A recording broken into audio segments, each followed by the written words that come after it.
When we are learning to work holistically, and although reductionist thinking, looking at the parts to understand the whole, can teach us a lot, when we put the whole together, the truth of the parts has to change so that we can understand the whole.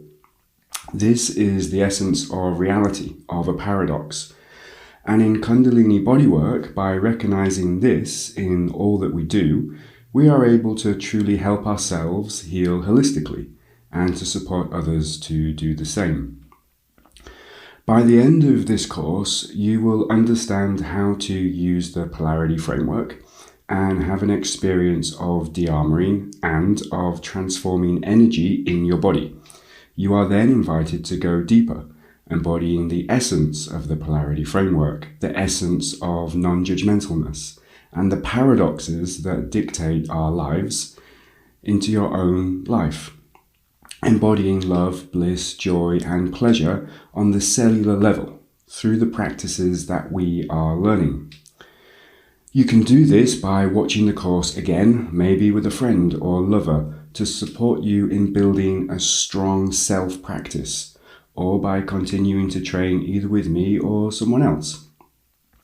What is important is really making sure that you understand how the tools we are learning change your vibration on the cellular level, and which mental concepts allow a more non-dual, accepting and enlightening experience of life to take over.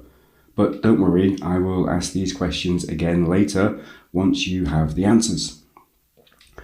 Kundalini bodywork has stages to it, and in sessions, they often look very different for different people on different days.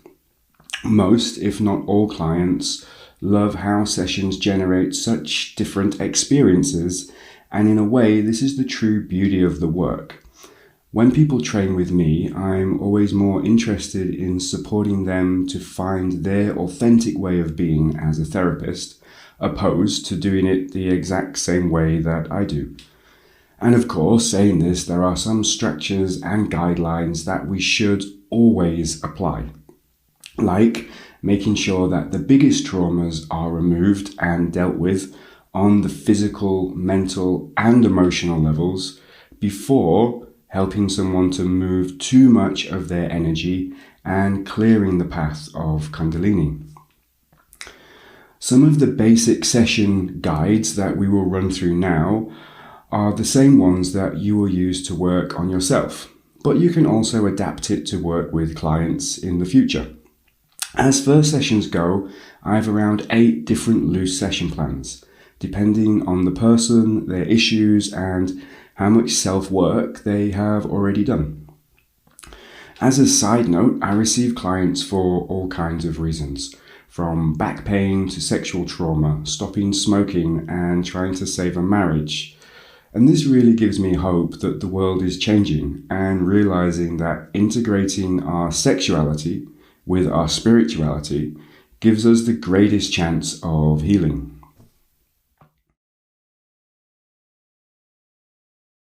Change breathing patterns.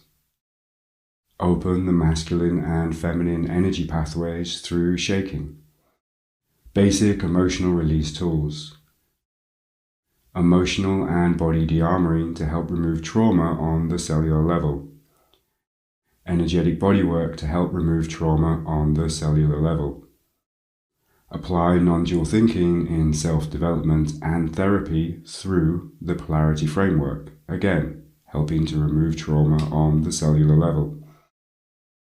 Combine mental polarity work with physical, emotional, and energetic bodywork to reprogram the mind and body, bringing belief structures in line with universal law. Through breath, movement, and de-armoring practices, activate sexual energy. Move through and transform shadows, cultivating energy and wisdom. Further, reprogram the body on the cellular level with orgasmic energy. Activate Kundalini at will. Live with the third eye mostly open. Start to create a world that we are all happy to bring children into. So for all of us, this is the basic session plan. Some of us may be at stage 1 and need numerous sessions to achieve these final stages, others halfway there, and some may already be in this place and simply looking for their community of like-minded people to practice and co-create a beautiful world with. For me, co-creating a beautiful world is the point of this work, the point of life, to listen to our heart's true desires while empowering ourselves to make them reality. My personal experience is that once we can activate our sexual and Kundalini energy at will, living with our third eye mainly open, and in an orgasmic state, our desires change. Of course, there are other ways, but I feel it is important for every human being to play a part in healing the world through a sexual self-love revolution.